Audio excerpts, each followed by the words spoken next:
Ang pansamantalang pagtigil ng pagkain o pag-aayuno or pagfa-fasting or generally ang pagtigil muna sa pagkain can actually do more good than harm sa ating kalusugan. Noon, when I first heard about this, about more than 3 years ago, magpo 4 years ago na, it is also a surprise for me. Parang hindi ako makapaniwala na merong mga taong once a day lang kumain and meron ding mga taong once a day lang kumakain every 2 days at merong mga taong regularly nag-aayuno kahit hindi Holy Week, kahit hindi sila Muslims, but they do fasting for 2 days, for 3 days, regularly every year. Sometimes they do it every month. Other people do 24 hours of fasting every week. Meron namang iba, 2 days of fasting every month. Merong 3 days of fasting every quarter. At meron ding iba, nagsa 7 days of fasting at least once a year. Nung una kong narinig ito, hindi ako makapaniwala because why would a person do that? Bakit ka magpapagutom? Bakit mo gustuhin hindi kumain? But it's only when I did my own research and I felt like it was an insult for me being a doctor and priding myself with good education, with good school. Bakit hindi ko ito napag-aralan in school? Bakit hindi ko alam na merong ganitong nag-exist? And when I did further research, I realized that therapeutic fasting existed for a very long time. For a very long time, matagal na at marami na palang nagpa-practice ng fasting o pag-aayuno upang pagalingin ang maraming sakit. Hindi lang ito for weight loss. People do crash diet, they don't eat right then and there just to lose weight. But now we realize that fasting is even more than that. Hindi lang siya para sa weight loss. In fact, being a low carb and fasting practitioner doctor now, I never recommended fasting for weight loss. So fasting is best done for healing upang pagalingin ang kung anumang sakit na over time na accumulate.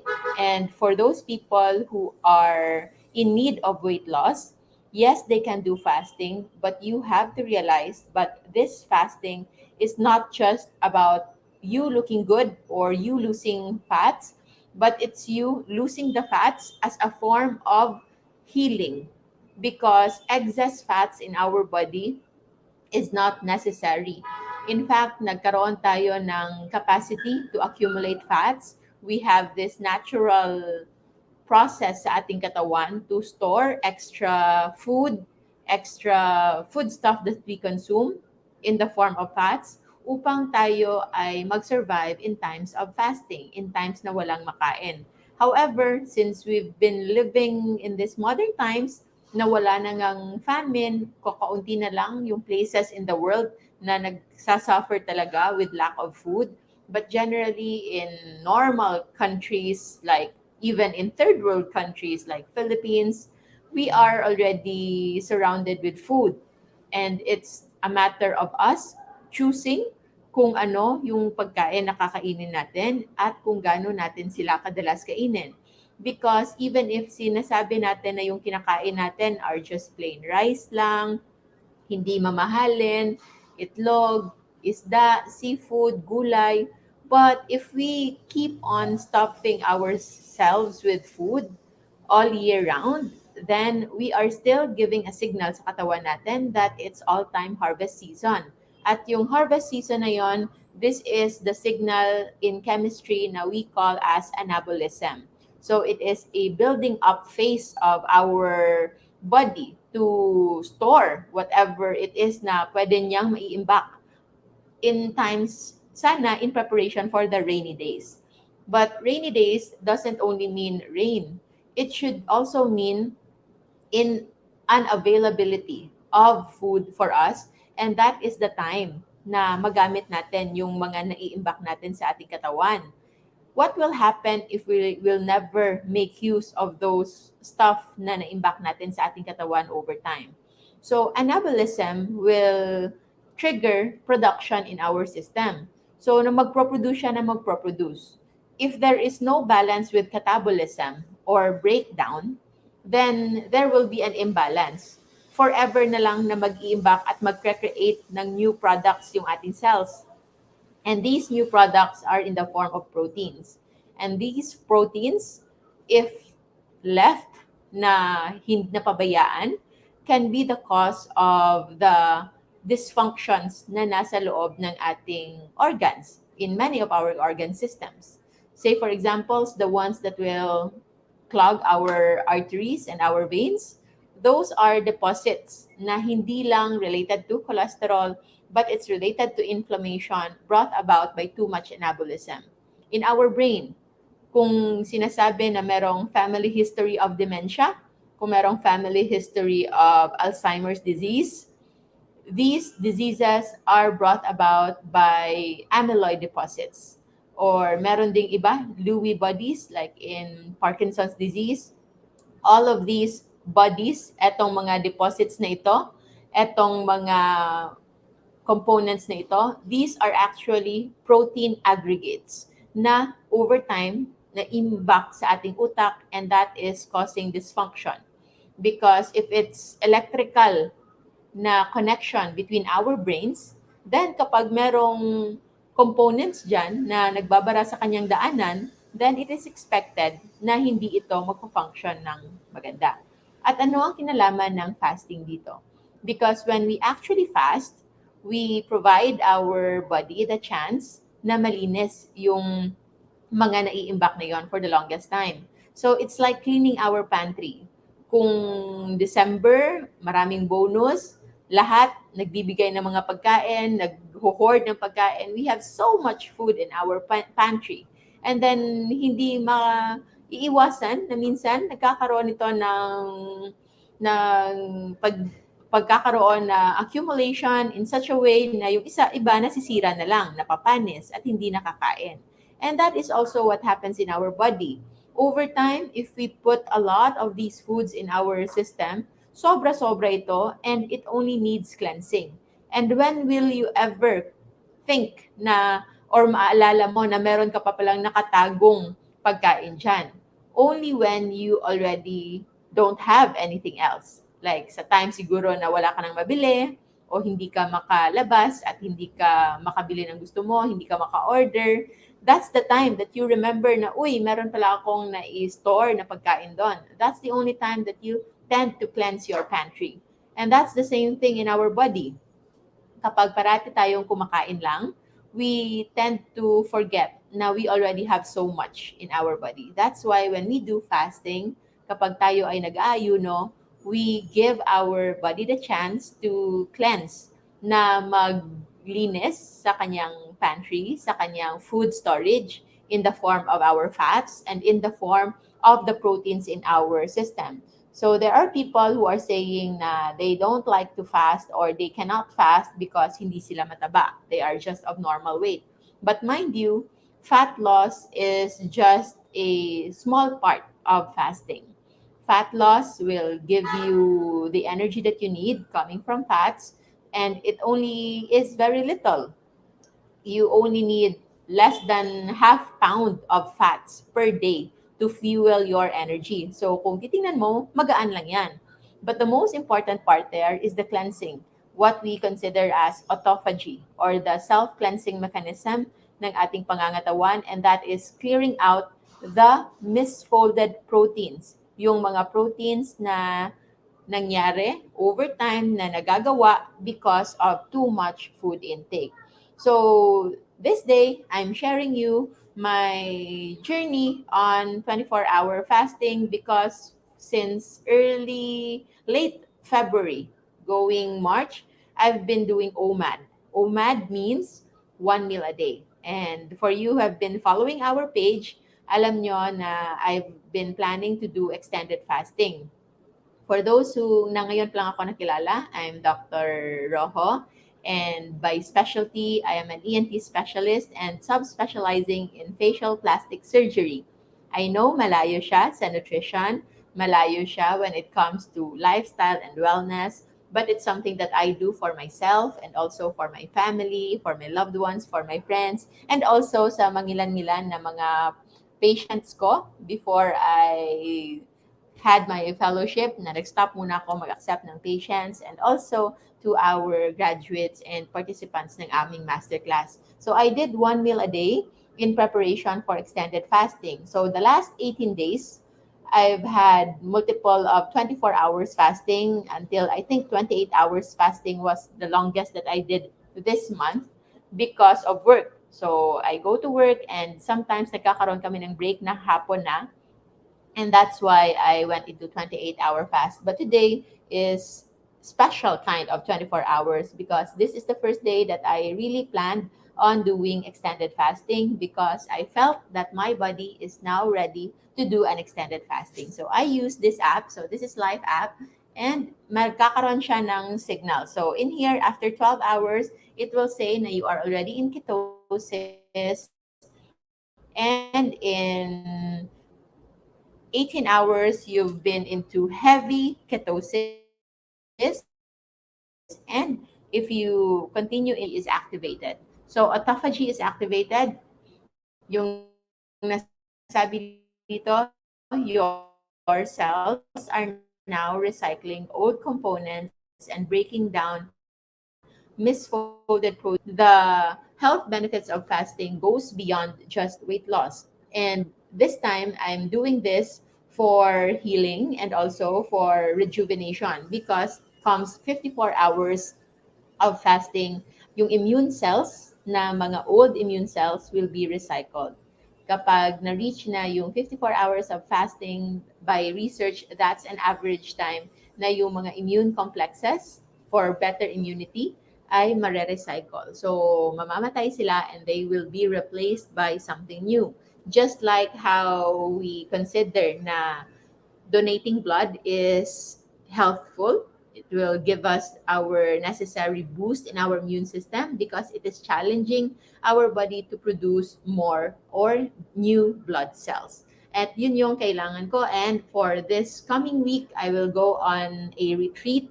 And with that retreat, it is better accomplished. Yung effect of that retreat is actually better if your body is already clean in the first place. So others go vegetarian or vegan before that retreat, but for me, I'd rather go on fasting for total cleansing. And of course, not everybody can just fast right away. Even if I'm a doctor, bago ako nagsimulang mag-fasting, hindi rin ako bigla-biglang nag-fast agad. I did take my time to study and learn everything in theory and then slowly ease in. And then before I decided to jump and do fasting. And it's been more than 3 years now since I did fasting. I did 4 days and a half fasting first, and then I went on 7 days fasting, and then I also went on 10 days water only fasting. And the longest fasting na nagawa ko for myself is the 14-day cleansing fasting. And the last fasting na long that I did already 5 months ago. So that was still in October. And it's already been 5 months, and it's quite the longest time na hindi ako nakapag-extended fast. That's why I felt that it's already time to do fasting. When I do my fasting, since I always do things for more reasons and benefits than just one, I also schedule my fasting in times that I can maximize it. When I need to do more, when I need to brainstorm, when I also need to improve my degree on intuition and my spirituality and also in my decision makings, and make sure that I still have fats to lose. That's why during January and February I was on anabolic phase. I was consuming a lot of proteins, and we were not very strict with our fasting because that was the time of anabolism, yung parang harvest season. You make sure that you will not lose necessary essential muscles when you go into fasting, and you also don't lose essential fats. We have different fats in our body at merong essential fats, and right now I'm sure na malayo pa, although my body composition is within normal yung fat levels, and most importantly this time my muscle mass is on the higher end. So even if I will lose some muscles during this fasting period, it's okay because I'm already on the higher end. At the muscle loss during this time is actually not really the muscle na makakasira ng inyong pangangatawan or yung inyong metabolism, because the first kind of proteins that will be removed are the proteins that have been accumulated over time. So, for those of you who have been following our page, you know, meron akong astigmatism before, and for the longest time, nawala na yung need ko for glasses because it was corrected after I did a cycle of alternate day fasting for 3 weeks. So 1 day eat, 1 day break, and then 1 day eat, and then 1 day break. A cycle of 3 weeks. And then after that one, regularly fasting and staying low carb whenever I eat. And that's the time na wala na rin yung need ko for glasses. And right now, although I still have clear eyesight at wala pa rin naman akong need to use my glasses, but I feel like something is off. Parang I need to improve something. Those are also one of the signals that I felt like it's time to do my cleansing fast, and that is extended fasting. So I don't know how long I will fast this time. I will keep you posted. And for my preparation, not much. I've been doing fasting for so long, but as per usual, especially sa mga ngayon pa lang nakafollow sa atin who is not yet well aware of fasting, because we were always talking about low carb nutrition. So when it comes to fasting, the clean way to fast is just water. So meron akong tubig lang, and this morning what I just had since I woke up since 3 p.m. yesterday is just plain coffee. So meron lang coffee. So ito talaga yung sisilan, no? So this is just instant black coffee. Kahit anong instant black coffee lang na plain, you can have that. And I also take salt kapag nangihina and kapag nagugutom, meron talagang ganong panahon. So, hindi ibig sabihin na I'm already used to fasting, wala na akong nararamdaman. No, because every fast, every cycle of fasting is actually unique, and this is our best friend. So, salt is our best friend when it comes to fasting. Magkakaroon pa rin ng time na mahihina ka or parang magugutom ka, especially during the first 2 days, 3 days of fasting. And the salt fix is always very helpful. So, I have this salt, and kapag naboboard na ako sa tubig o kape, I also have tea. So, any herb teas. Try to avoid the teas na maraming sweets o merong made up of fruit flavors, because even if they don't have calories, but the sweet taste, yung aroma na matamis ng fruit can actually still have some insulin response or glycemic response sa katawan natin. Although very temporarily, if you are not doing this for very serious reasons, like people doing this for healing, for cancer, for autoimmune diseases, then you might want to stay as safe as possible. But if you are just doing this for prevention, just like I'm doing, wala naman tayong known na sakit. And I'm also a medical doctor. That's why I know how to monitor things on my own. But I'm sharing this with you just so you know na this thing exists. Kasi kahit ako nga as doctor, it's only just recently na nalaman ko yung pinaka-wonders ng fasting.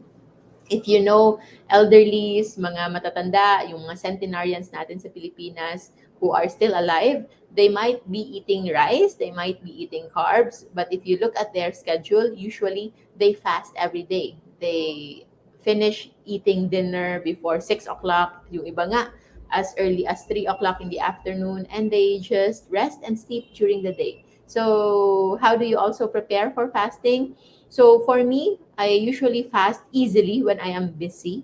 But minsan, nakaka-trigger lang ng excitement sa food when you are doing something, when you are working, because you felt like you deserve that kind of food.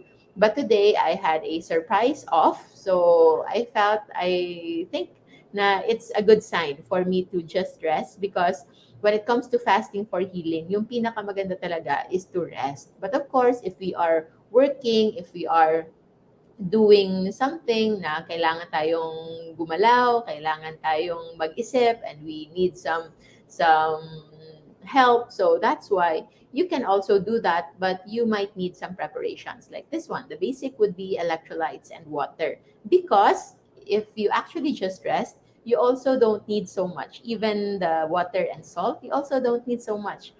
You don't need to limit yourself, pero you can listen more to your body. You can just drink water when you feel like you are thirsty, and whenever you felt like you need some extra boost, like nahihilo, nangihina, umiinit yung ulo, then maybe that's the time that you can have some salt. So today, kanina, around lunchtime, since that's my usual eating time before, yun yung nakasanayan ko growing up. So every lunchtime, I can still feel that parang gutom, that sensation of hunger.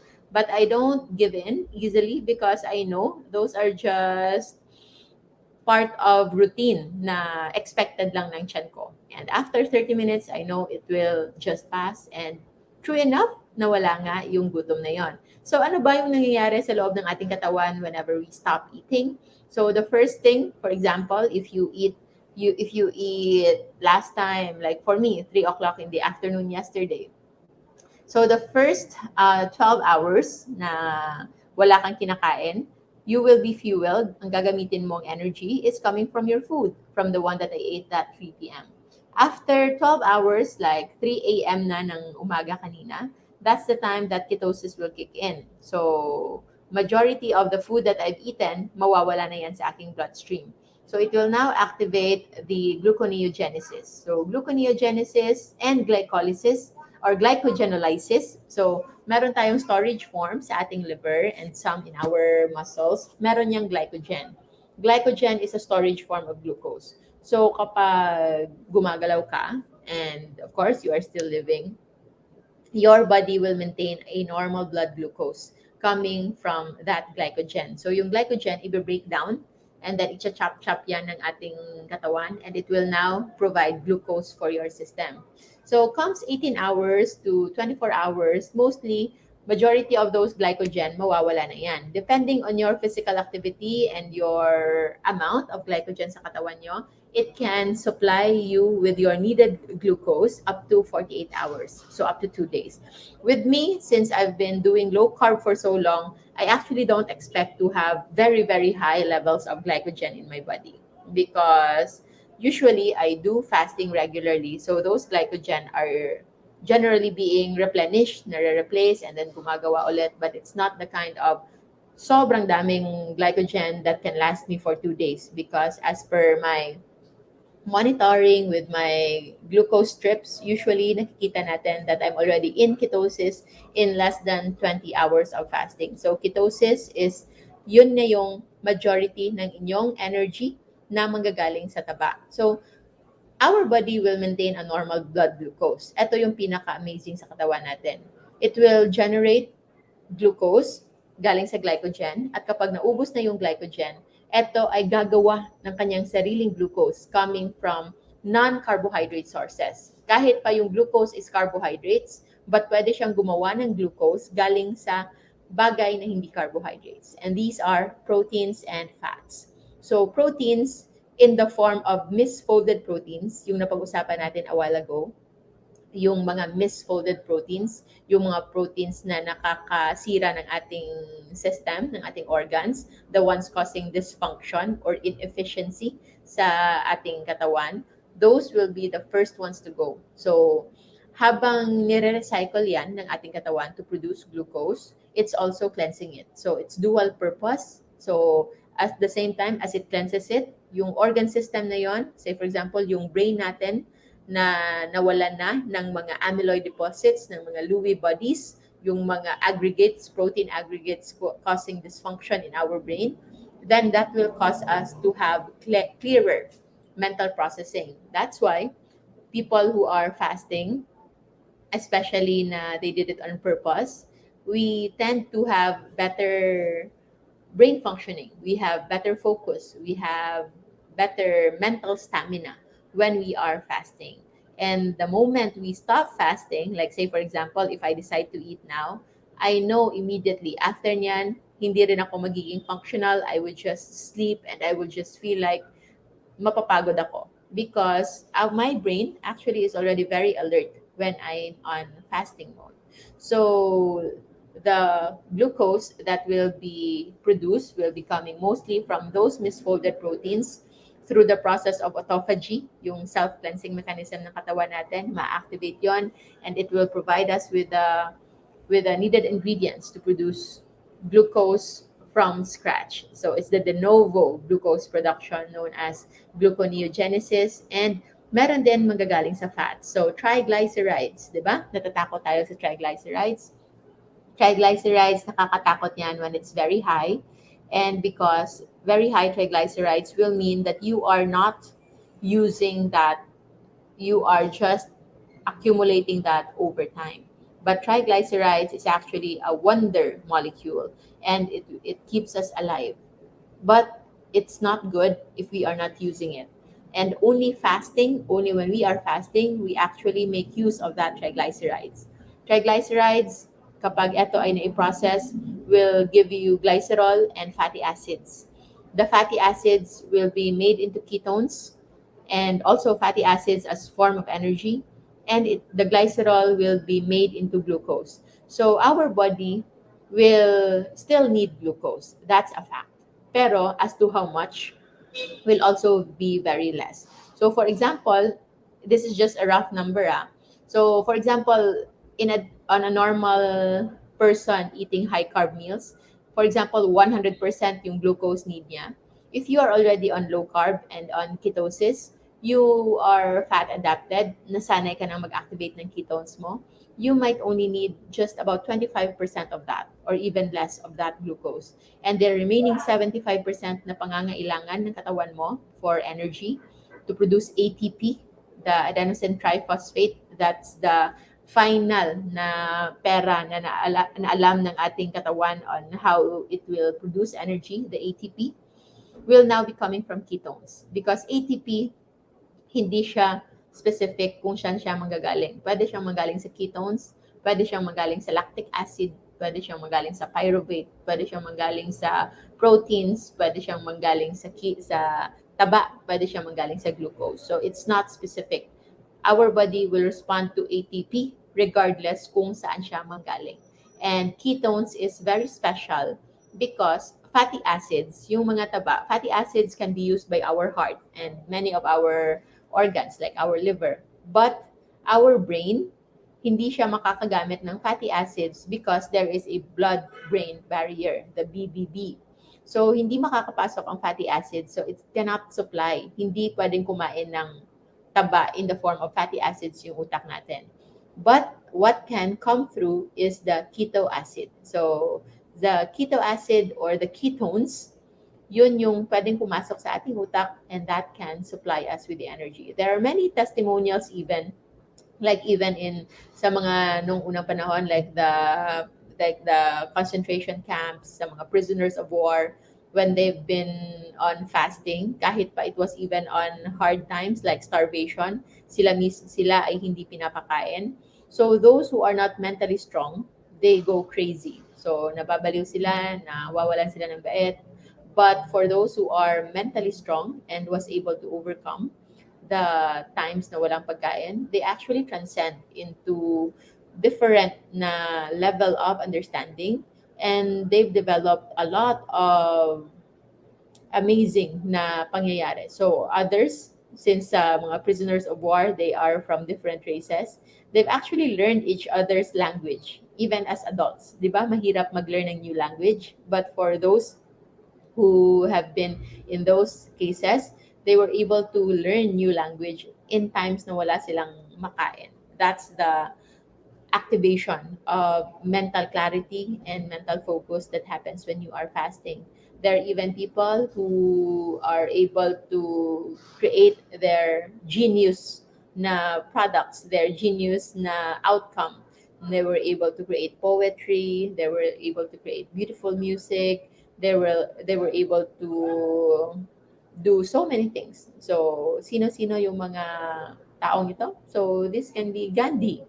So, Mahatma Gandhi. So, si Buddha. Even Muhammad. And even Jesus also fasted. So, Holy Week is coming. We already know na marami nag-aayuno, nagpa-fasting for spiritual reasons. But I think it is just the right time for us to recognize that fasting is as essential as eating. Hindi lang tayo nabubuhay para lang kumain. We also needed the break from eating if we want to maximize our health, if we want to maximize our potential, because it's only when we say no to those foods sa makaya nyo lang, then you can actually become empowered and you can also become even better. So, when it comes to therapeutic fasting, generally this episode is just to raise awareness that fasting exists. That yes, taking a pause sa pagkain can actually improve your health. This is best done kung wala pa kayong sakit.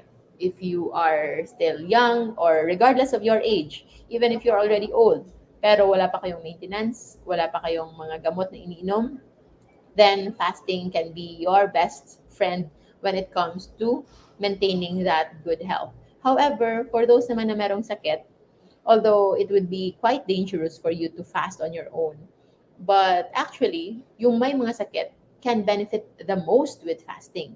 It's just that kailangan itong gawin under medical supervision. So I will show you a article on therapeutic fasting. So this article will tackle the different adverse events ng mga nagpa-fasting, because yes, it is not without risk. But the important part here is for us to see na ang mga ginawa nito is from 2006 to 2011, at least 21 years old. And imagine 2,539 charts, okay? 768 visits. So that's the number of people who fasted in this study. So, yung nakita nila is, of course, merong mga adverse events, but actually, the adverse events is just very, very little. Very, very minimal lang. Ang meron lang 0.002% na nagkaroon ng adverse events, and it is very much avoidable when done right.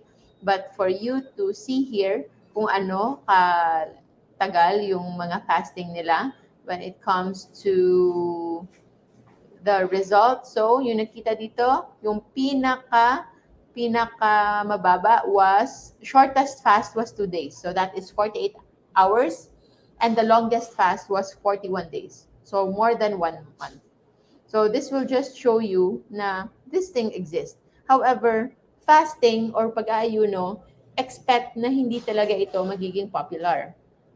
It is not impossible na hindi nyo ito maririnig sa inyong doktor.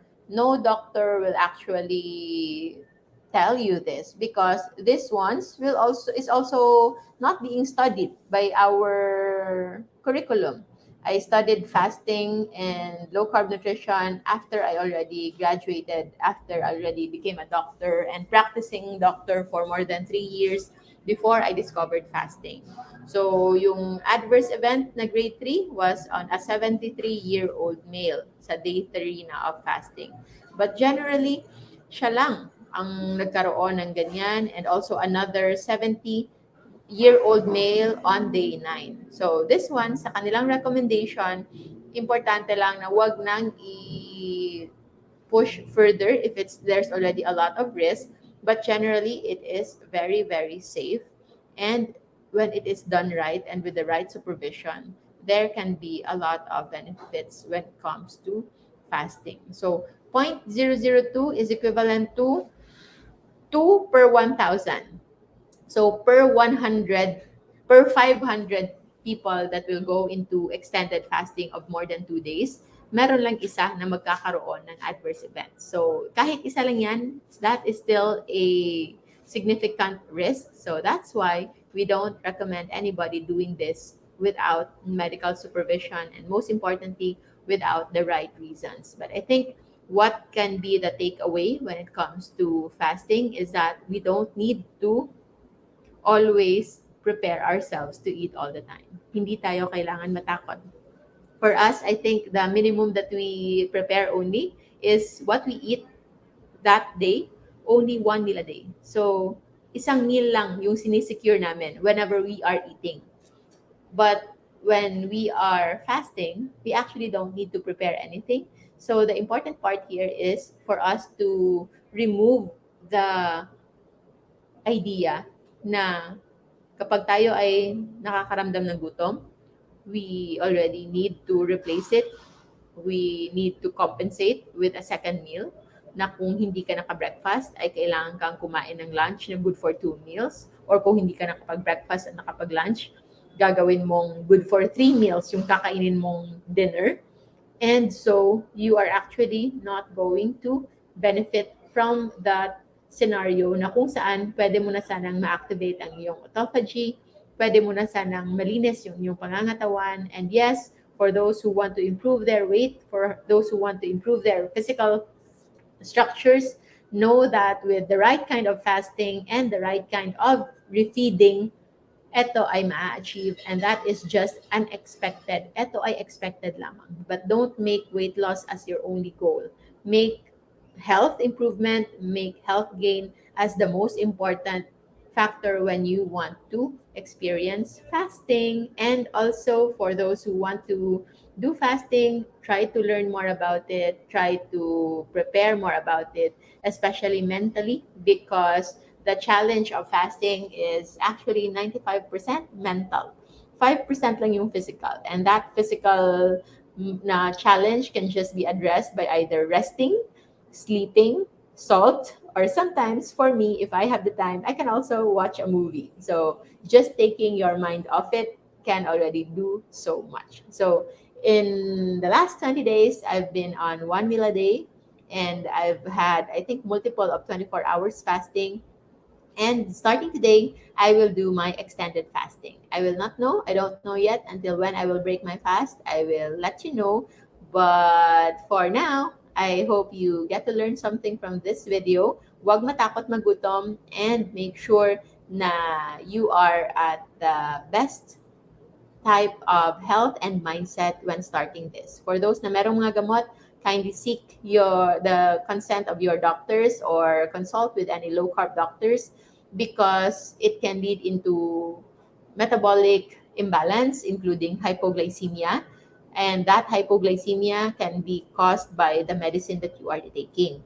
But when you are fasting, kapag ikaw ay nagpa-fasting ng walang gamot na iniinom na kinakailanganin for certain conditions, then hypoglycemia will not happen because your body, ibabalance lang niya yung kanyang paggawa ng bagong glucose through glycogenolysis. Pag glycogenolysis, lysis is like breakdown. So glycogen. So breakdown of glycogen, and gluconeogenesis, or the creation of new glucose, and that can be well maintained. I am not afraid to fast because as a personal record, I've already fasted for 2 weeks, and that was not just an easy 2 weeks. It was even a 1 week of dry fasting, even without water, followed by another week of water and electrolytes and some supplements kind of fasting. So all of these are already in our videos and in our classes, and there are many other sources that you can check. You can also check Dr. Jason Fung. So he has a book on fasting. It's one of my resources in the books that I wrote as well for fasting. So don't do anything without consent. Huwag tularan, huwag basta-bastang gawin ito without proper knowledge. But now, I hope you know na hindi lang basta ang pagkain ang makakapagpaganda ng ating kalusugan, because our body can be optimized, can be better in functioning when there is a good balance of anabolism and catabolism. And that is eating right when the time is right, and not eating when you can still afford to fast, especially if you've been eating your whole life. So, yun lang muna for now. Maraming salamat, everybody. I'll see you again in our next video. And remember to always stay low carb so that we all stay safe. Have a good day. Bye.